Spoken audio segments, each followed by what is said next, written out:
Para quem chegou aí depois, nós hoje estudaremos do Evangelho segundo o Espiritismo, do capítulo 5, Bem-aventurados os aflitos, o item 24, a desgraça real. É uma comunicação de Delfina de Girardin, Paris, 1861. Então, eu gostaria de lembrar, mais uma vez, que esse estudo ele acontece no lugar da nossa reunião mediúnica, um trabalho muito importante em que muitos atendimentos eram realizados.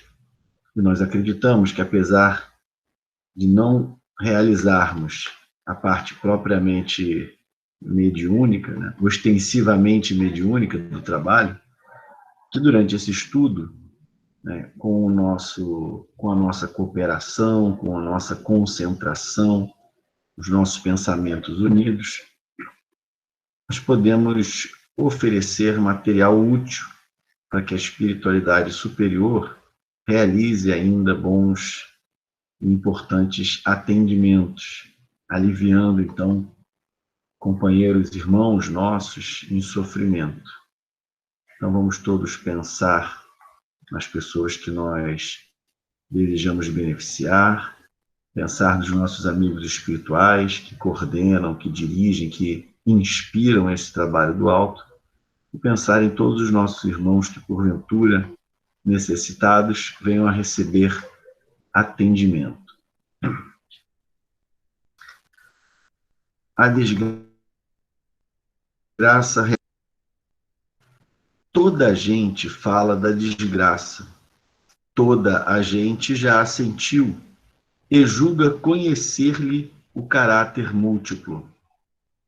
Venho eu dizer-vos que quase toda a gente se engana e que a desgraça real não é, absolutamente, o que os homens, isto é, os desgraçados, o supõem. Eles a veem na miséria, no fogão sem lume, no credor que ameaça, no berço de que o anjo sorridente desapareceu, nas lágrimas, no féretro que acompanha de cabeça descoberta e com o coração despedaçado, na angústia da traição, na desnudação do orgulho que desejara envolver-se em púrpura e mal oculta sua nudez sob os andrajos da vaidade. Tudo isso e há muitas coisas mais se dá o nome de desgraça na linguagem humana. Sim, é desgraça para os que só veem o presente. A verdadeira desgraça, porém, está nas consequências de um fato mais do que no próprio fato. Dizei-me se um acontecimento considerado ditoso na ocasião, mas que acarreta consequências funestas, não é realmente mais desgraçado do que outro que, a princípio, causa viva contrariedade e acaba produzindo o bem. Dizei-me se a tempestade que vos arranca as árvores, mas que saneia o ar, dissipando os miasmas insalubres que causariam a morte, não é antes uma felicidade do que uma infelicidade. Para julgarmos de qualquer coisa, precisamos ver-lhe as consequências. Assim, para bem apreciarmos o que em realidade é ditoso ou inditoso para o homem, precisamos transportar-nos para além desta vida, porque é lá que as consequências se fazem sentir. Ora, tudo o que se chama infelicidade, segundo as acanhadas vistas humanas, cessa com a vida corporal e encontra a sua compensação na vida futura. Vou revelar-vos a infelicidade sob uma nova forma. Sob a forma bela e florida que acolheis e desejais com todas as veras de vossas almas iludidas. A infelicidade é a alegria, é o prazer, é o tumulto, é a vã agitação, é a satisfação louca da vaidade, que fazem calar a consciência, que comprimem a ação do pensamento, que atordoam o homem com relação ao seu futuro. A infelicidade é o ópio do esquecimento que ardentemente procurais conseguir. Esperai, vós que chorais. Tremei, vós que rides, pois que o vosso corpo está satisfeito. A Deus não se engana, não se foge ao destino, e as provações, credoras mais impiedosas do que a matilha que a miséria desencadeia, vos espreitam o repouso ilusório para vos imergir de súbito na agonia da verdadeira infelicidade, daquela que surpreende a alma amolentada pela indiferença e pelo egoísmo. Que, pois, o Espiritismo vos esclareça e recoloque para vós, sob verdadeiros prismas, a verdade e o erro, tão singularmente deformados pela vossa cegueira. Agireis, então, como bravos soldados que, longe de fugirem ao perigo, preferem as lutas dos combates arriscados à paz, que lhes não pode dar glória nem promoção. Que importa ao soldado perder na refrega armas, bagagens e uniforme, desde que saia vencedor e com glória? Que importa ao que tem fé no futuro deixar no campo de batalha da vida a riqueza e o manto de carne, contanto que sua alma entre gloriosa no reino celeste? Delfina de Girardin, Paris, 1861.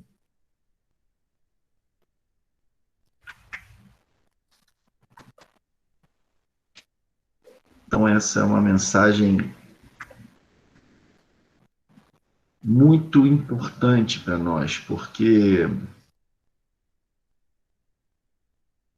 apesar de termos vindo da vida espiritual, de não estarmos encarnados aqui pela primeira vez, de termos todo um passado de existências corpóreas e extracorpóreas, uma vez aqui, nós nos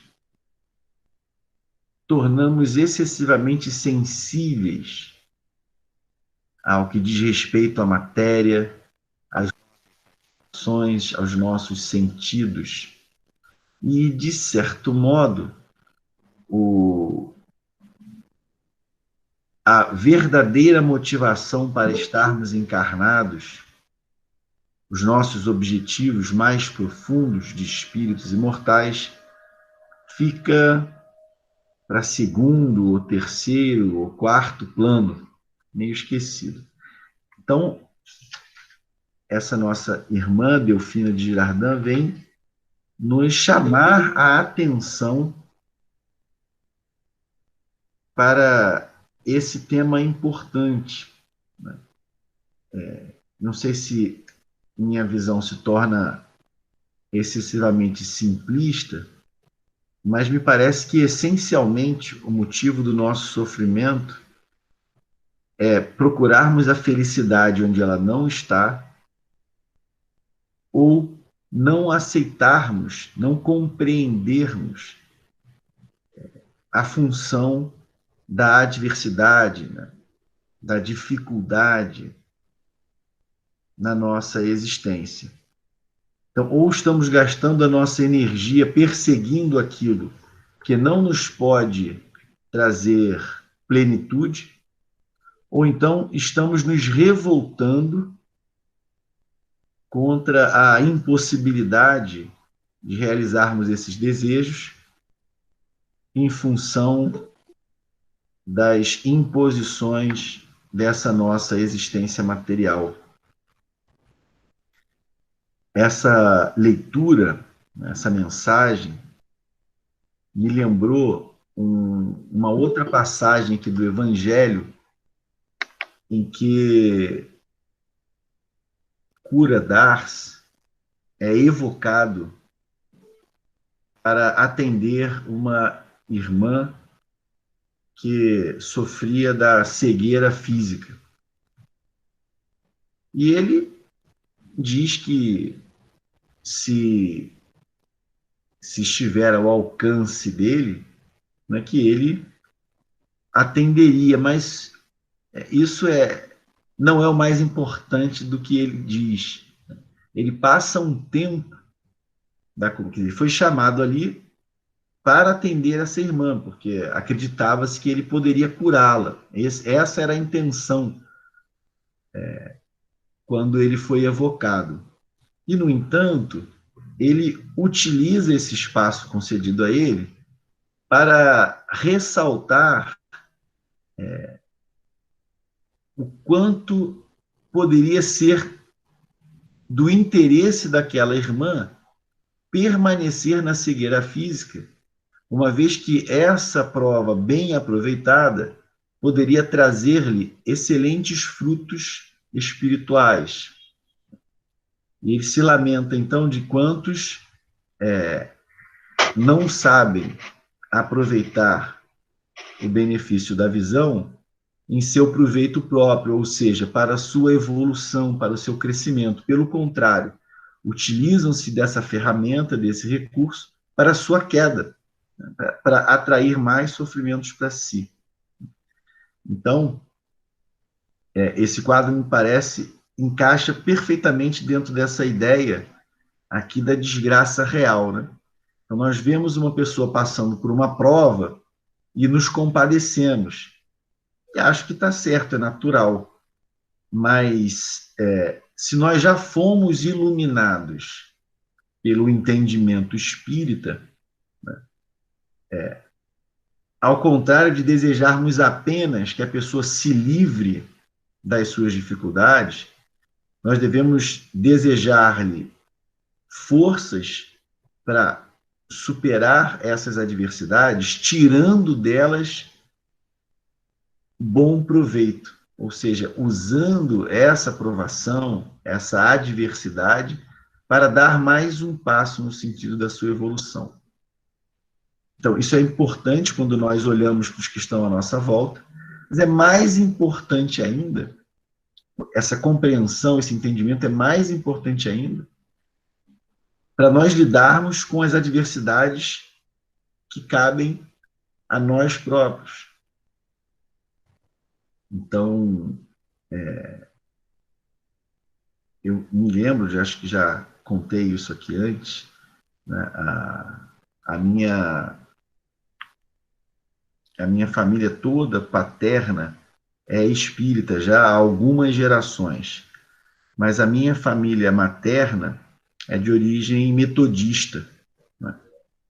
Então também muita ligação, meus avós frequentaram muito a igreja. Eu me lembro de eu pequeno, meu avô materno me contando histórias do Antigo Testamento, eu lembrava, decorava aqueles reis de Israel na ordem, e sabia que eu achava muito interessante aquelas histórias, adorava ouvi-lo contar as histórias. A minha avó cantou muitos anos no coral da igreja, tinha uma musicalidade excepcional. Eu me lembro até que no armário dela tinha uma caixinha de plástico, assim, uma tampinha, você abria, aí era um monte de papel, de cartãozinho assim, um enfileirado do lado do outro, tudo apertadinho ali, você puxava um cartãozinho, era um versículo da Bíblia. Então, eu imagino que a intenção seja essa, que a pessoa, assim como a gente abre página, né? Assim, a gente fecha os olhos, se concentra, pede ajuda dos espíritos e abre uma página. Eu imagino que aquela caixinha tivesse essa função, né? A pessoa pegava a caixinha e puxava um cartãozinho daquele e vinha um versículo da Bíblia. Mas apesar de toda essa ligação, né, os meus avós tiveram duas filhas, a minha mãe e a minha tia Mara. Essa minha tia desencarnou de câncer, deixando duas filhas ainda adolescentes. E eu me lembro que a minha avó, ela ficou de mal com Deus nessa época, porque ela não aceitou que Deus tivesse levado a sua filha. Quem sou eu para julgar uma mãe? Mas eu acredito que uma melhor compreensão da vida, uma melhor compreensão acerca da nossa natureza, do que estamos fazendo aqui, a compreensão de que essa nossa existência não é a primeira, ela se liga a nossas existências anteriores, nas quais nós cometemos muitos delitos. Mas o nosso comportamento e as coisas que nós passamos nessa vida também vão, de certo modo, determinar aspectos das nossas vidas futuras. E eu acredito, sem fazer nenhum julgamento aí de valor do comportamento da minha avó, mas eu acredito, tenho convicção de que essa compreensão maior acerca do propósito da nossa existência, do propósito do sofrimento nas nossas vidas, poderia tê-la forrado de alimentar esse sentimento contra o nosso Criador. E eu digo isso com certa segurança, apesar de não poder dizer por experiência própria, mas os meus avós paternos não perderam uma filha, não, perderam duas. E nem me passa pela cabeça imaginar o meu avô ou minha avó ficando de mal com Deus. Pelo contrário, meu avô presidiu uma instituição espírita até que suas energias físicas permitissem. Durante toda a sua vida, por 50 anos, coordenou o estudo do Livro dos Espíritos. Minha avó trabalhou como médium, né, atendendo tantos espíritos, enquanto suas energias permitiram, e apesar das adversidades por que passaram, inclusive tendo que enterrar duas filhas, jamais emitiram qualquer expressão de contrariedade com relação ao que Deus lhes reservara. Esses meus avós tiveram uma formação espírita.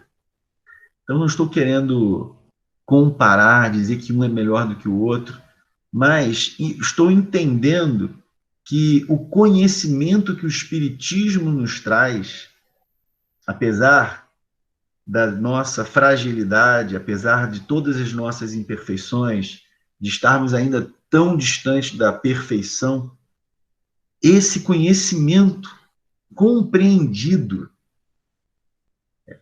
não apenas a simpatia pelos conceitos espíritas, não ser simpatizante, mas a convicção profunda da realidade do que os espíritos nos revelaram, nos fortalece imensamente diante da provação, diante do sofrimento. Talvez por ser de família espírita, nunca houve assim muito tabu em torno de um enterramento, né? Então eu fui a velórios, a enterros desde jovem. A gente não tinha assim, ai meu Deus, não pode, é muito criança, jovem e tal. Nós sempre entendemos a desencarnação como um fenômeno natural. E é óbvio que a perda de um parente, de um ente querido, nos traz, né, algum sofrimento, mas um sofrimento resignado, sereno, né? Então, isso também sempre chamou a minha atenção, né? Eu não me lembro de enterro de nenhum dos meus parentes, daquelas cenas de desespero, de descontrole, pessoas se jogando em cima do caixão, chorando desesperadamente. Havia ali sentimento, profundidade, certo modo, tristeza, mas, ao mesmo tempo, muita compreensão, né, de que a nossa vida é regida por um Pai amoroso, por um Pai justo, por um Pai misericordioso, que não nos deixa passar por sofrimentos que não tenham utilidade para nós, né? Então, isso também esse estado de equilíbrio, né, de moderação, de autocontrole, né, de serenidade, que eu percebia nos enterramentos da minha família, também me deixaram uma impressão muito forte com relação ao que o conhecimento, o esclarecimento que o Espiritismo nos dá, pode fazer conosco. Então, para nós lermos com propriedade a realidade à nossa volta, os acontecimentos, e para que essa leitura não nos leve à revolta, não nos leve ao desânimo, não nos leve à depressão, à melancolia, à irritação. Nós precisamos encarar os acontecimentos que nos acometem, os fatos da nossa vida, a realidade na qual nós nos inserimos, o momento pelo qual a Terra passa, num contexto mais amplo. Então, o que nós estamos vivendo não se restringe a aqui e agora. O que nós estamos vivendo é o resultado de uma história da qual todos nós fizemos e fazemos parte. Essa realidade foi construída por nós. Nós agimos regidos pelas leis de Deus, de tal modo que toda vez que nos harmonizamos com essas leis, agindo de forma salutar, isso tem um resultado bom para nós. Nós nos sentimos felizes, nos sentimos serenos, nos sentimos equilibrados. Ao passo que toda transgressão que nós cometemos em relação às leis de Deus acarreta algum resultado pesaroso para nós, que nos traz um desconforto, que nos traz um sofrimento. Mas a função primordial desse desconforto, desse sofrimento, não é meramente castigar o erro, mas nos induzir a agirmos diferente do modo pelo qual agimos e que com isso provocamos a necessidade do sofrimento. Então, se eu ajo mal, é importante que haja uma consequência negativa. Porque se nós agirmos mal e não formos, de certa forma, penalizados por isso, nós não nos emendaremos e dificilmente atingiríamos o destino para o qual Deus nos criou. Um destino que, quando se concretizar, nos encontrará plenos e plenamente felizes, pacificados. Nós precisamos desse aguilhão da dor ainda para encontrarmos a direção correta. Então, essa nossa irmã desenvolve um raciocínio com uma lógica irretocável. Ela diz, olha, não é o fato em si que vai nos levar a compreendê-lo como desgraçado ou feliz, mas as consequências do fato.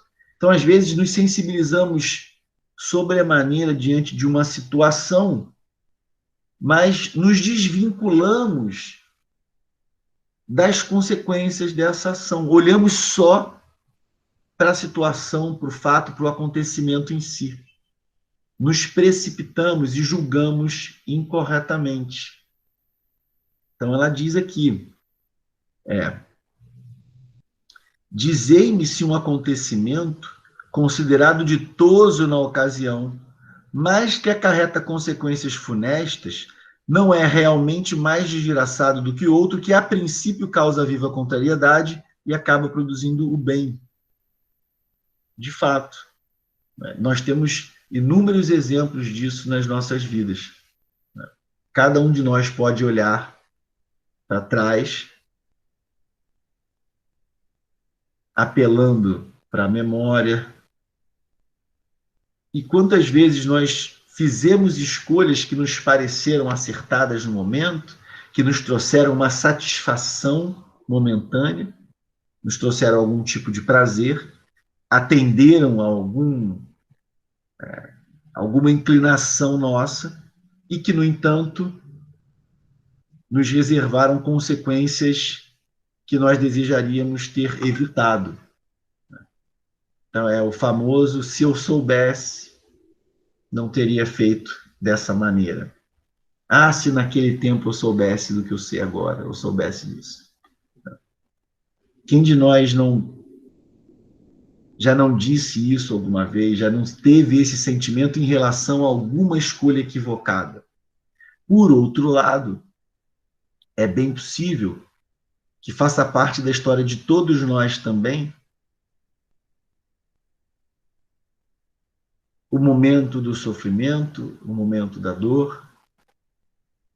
Nós somos alcançados por algo que aparentemente não escolhemos, que gostaríamos a todo custo de evitar, mas que se fez inevitável na nossa vida, se impôs a nós.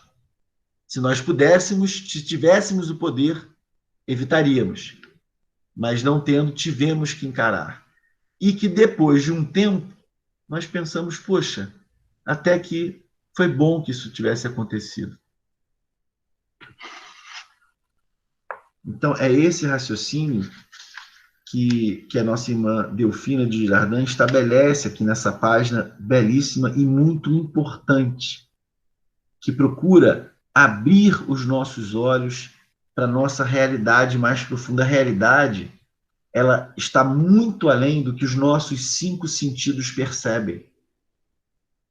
A realidade não se reduz ao que a gente enxerga, ao que a gente ouve, ao que a gente toca. Nós somos espíritos encarnados.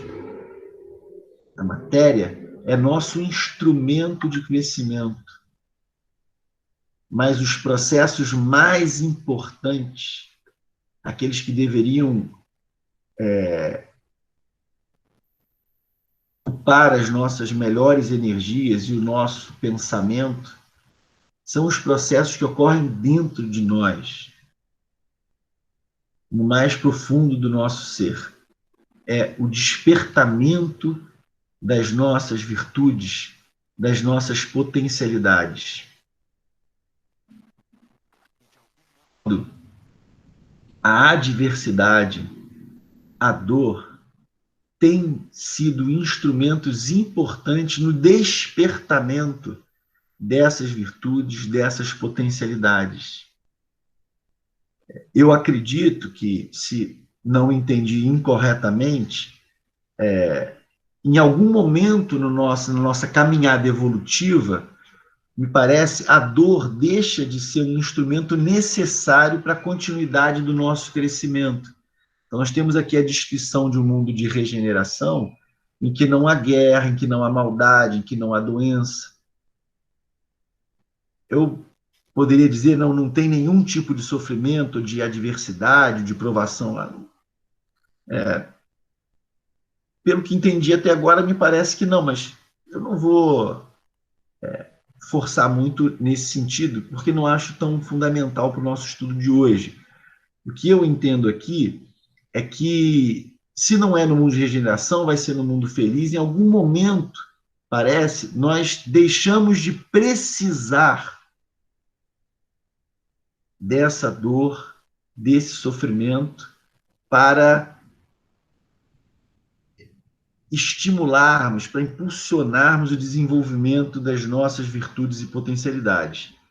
Mas, infelizmente, esse ainda não é o nosso caso. Nós ainda não chegamos nessa etapa do nosso processo evolutivo. Então, me parece, espíritos mais adiantados que nós evoluem por seu intenso desejo de evoluir e pelos esforços que fazem para evoluir, conscientes de que são espíritos imortais em processo evolutivo, se dedicam à sua evolução, dedicam todo o seu pensamento, todas as suas energias, todas as suas forças para tornarem-se a cada momento, a cada dia, melhores. Não é ainda o nosso caso. No caso de espíritos ainda titubeantes, rebeldes, renitentes, endurecidos, a dor ainda é um instrumento necessário. Então, isso que nós geralmente chamamos de desgraça são essas adversidades, essas dificuldades com as quais nos encontramos a braços. Essa irmã vem nos abrir os olhos, ela vem nos dizer, olha, isso não é desgraça. Passar por essas situações, isso não é a desgraça real se você entende a razão pela qual está passando por essas coisas. Você não precisa lembrar do que fez na outra vida. É suficiente ter a convicção de que nós temos um Pai justo e amoroso. Então, mesmo que eu não me lembre do motivo pelo qual eu estou passando por essa adversidade em particular, eu sei que Deus jamais permitiria que eu passasse por uma injustiça. Então, se Ele permite que eu esteja vivendo isso, isso tem um motivo justo. Me lembrei agora também de um caso bastante conhecido, que nós citamos muitas vezes, daquele espírito cujo nome na obra do André Luiz aparece como sendo Júlio, no Entre a Terra e o Céu, que encarna numa família e ele perde a mãe, ainda novinho, o pai casa novamente e esse menino Júlio acaba desencarnando, enquanto o pai já está nesse segundo casamento. Daí esse espírito tem a oportunidade de retornar à mesma família, pelo mesmo pai, mas agora com outra mãe, que a primeira mãe desencarnou, então agora a segunda esposa do pai dele vai ser agora a mãe dele. E ele encarna novamente. E mais uma vez ele precisa desencarnar em tenridade. E apenas numa terceira oportunidade é que ele vai reencarnar na mesma família, de novo pelo mesmo pai, e aí a sua encarnação vai vingar. Então, é interessante, porque eu e a Simone, que está aqui, temos 6 filhos, e, puxa, Deus me livre de ter que passar por esse sofrimento. Se for o caso, o que vamos fazer? Mas eu torço para que a gente não precise passar por isso. Você imagina perder 2 vezes, perder 2 filhos pequenos. Era o mesmo filho, mas eles não sabiam, né? Era o mesmo espírito. Perder 2 filhos pequenos. Eles tinham uma menina, um pouco mais velha, aí tiveram um menino, o menino morreu, o pai teve menino de novo com outra esposa, o menino morreu de novo, e aí só na terceira vez que ele vai encarnar. Então, se eu fosse conhecido dessa família, eu pensaria, meu Deus, mas que desgraça, né? Na minha família, quando a gente tinha 6 filhos, 10 filhos, 8 filhos, e todo mundo vive até a idade adulta, e casa, e tem outros filhos, e a família cresce, aquela felicidade. E ali, uma família tão pequenininha e passa por 2 desencarnações. E a gente olha e pensa, mas é muita desgraça. E quando a gente fala isso, nós estamos sendo muito ingratos com Deus. Estamos sendo muito injustos.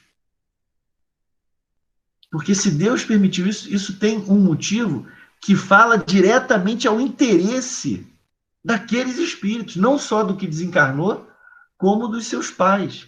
Então, por que isso aconteceu? Quem lembra da história sabe.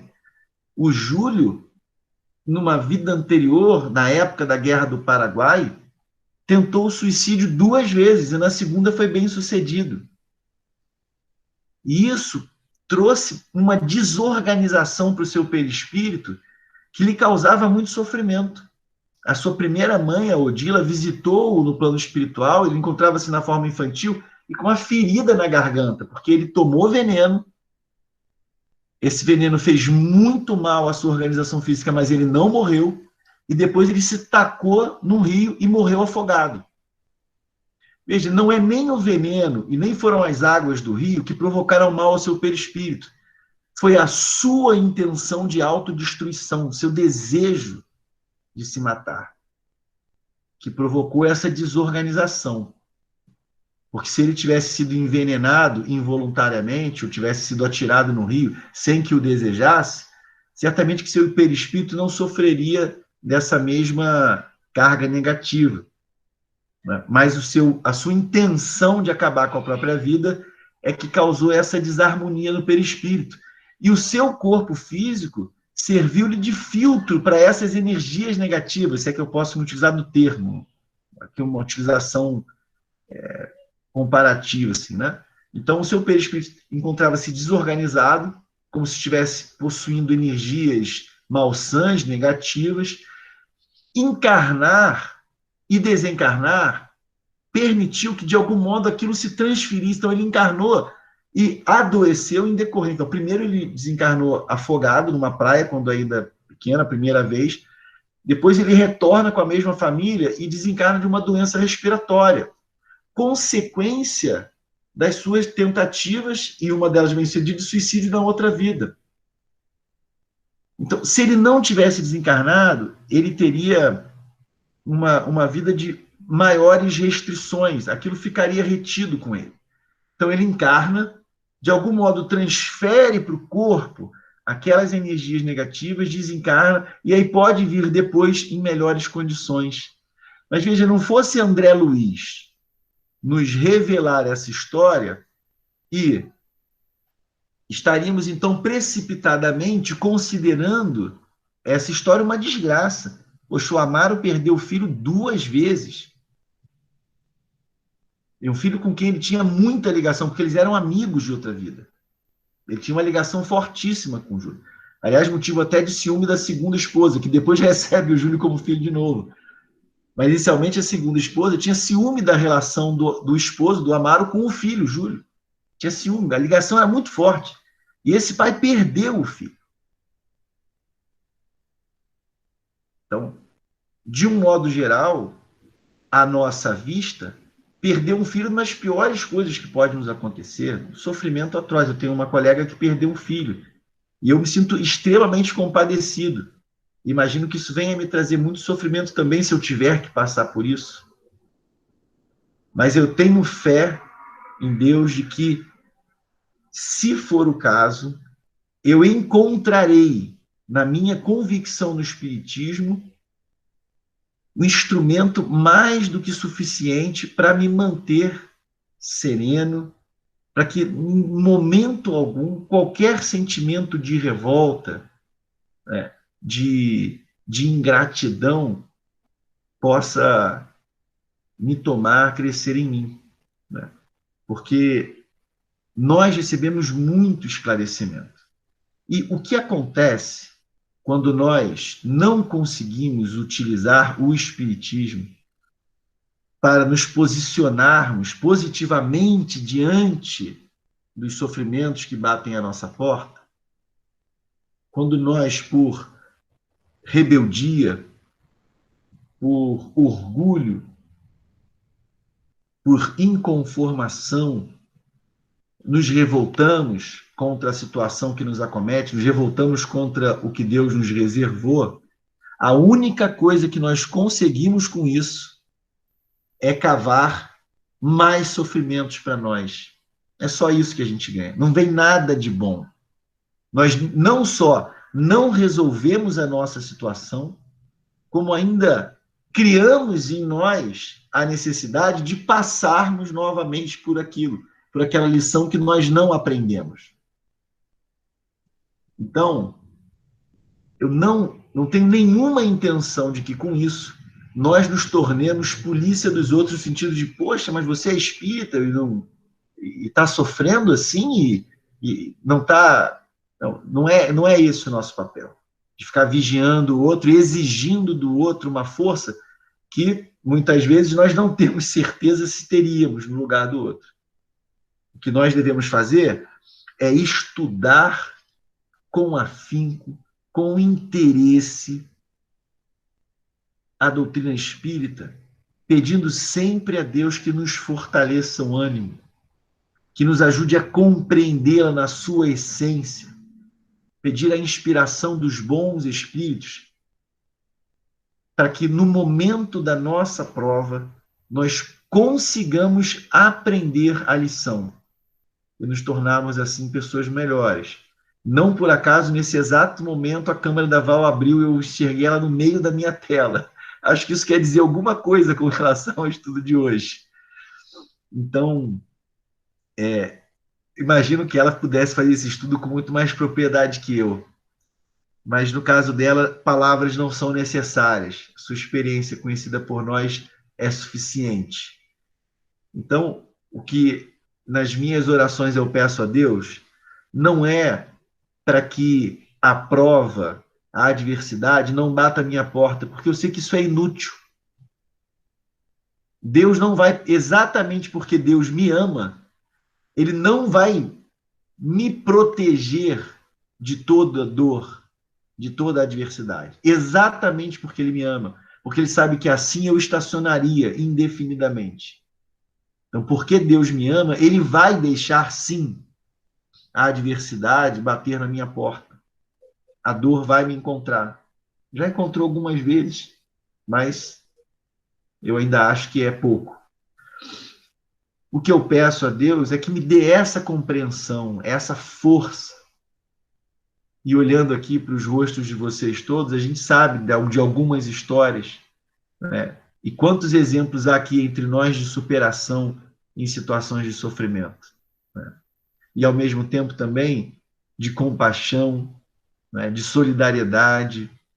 Como nos fortalece estarmos juntos, nos reconhecermos ainda imperfeitos, mas unidos no mesmo ideal, abraçados e recebidos por Jesus na sua seara. Essa oportunidade maravilhosa de trabalho, de crescimento. Então, eu gostaria de encerrar esse meu estudo lembrando, né, de umas palavras da Joana de Ângeles no livro Leis Morais da Vida, quando ela estuda a terceira parte do Livro dos Espíritos, passando por todas as leis morais, inclusive a lei de trabalho, que é que eu vou citar agora. E ela diz que a hora crítica, a hora difícil para o cristão decidido, não é a hora da dor, não é a hora do sofrimento, não é o trabalho que muitas vezes até nos impede de descansarmos, né? O trabalho que nos leva as energias. Não.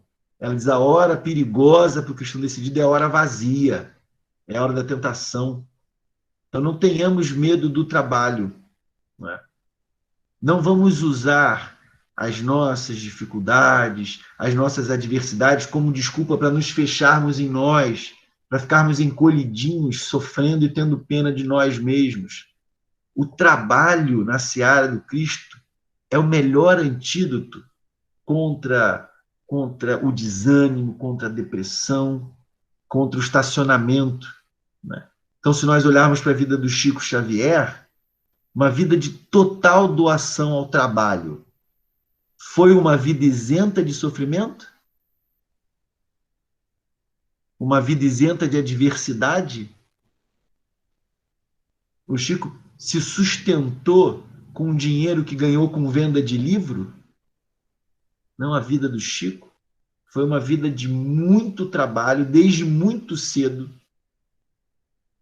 de certo modo, de alguma miséria, de dificuldades, muitas dificuldades financeiras, dificuldades familiares, dificuldades de incompreensão de uma série de pessoas que o difamaram, que o perseguiram, defecções, foi traído por quem mais próximo dele estava. E, no entanto, alguma vez ele se negou a trabalhar. Não, Emmanuel, a minha vida é muito triste, procura outro médium aí, eu vou ficar aqui no meu cantinho encolhido chorando. Não. Então, apesar de olhar para a minha vida e reconhecer que alguma dor já bateu na minha porta, eu acho que a minha vida é muito mais fácil do que foi a do Chico. No entanto, eu estou longe de trabalhar tanto quanto ele trabalhou. Então, um espírito desse escola tem uma vida como essa, eu não sei do passado dele, mas eu tenho convicção de que a vida que ele teve era para ser exemplo para a gente. Para a gente entender que não é porque eu me tornei espírita e vou no centro e faço estudo que não vai acontecer nada, nenhum sofrimento vai me encontrar. Não é isso. Pelo contrário, é que esse estudo, esse trabalho no bem, vai me fortalecer para enfrentar com altivez as dores que Deus permite que eu receba, porque sabe que são boas para mim.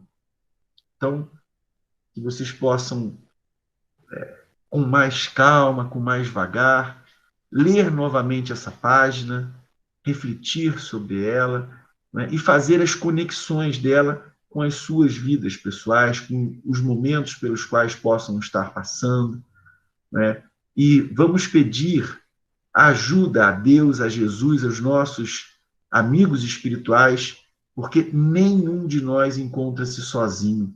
Todos nós temos muitos espíritos encarnados e desencarnados que nos amam, que querem o nosso bem, vibram por nós.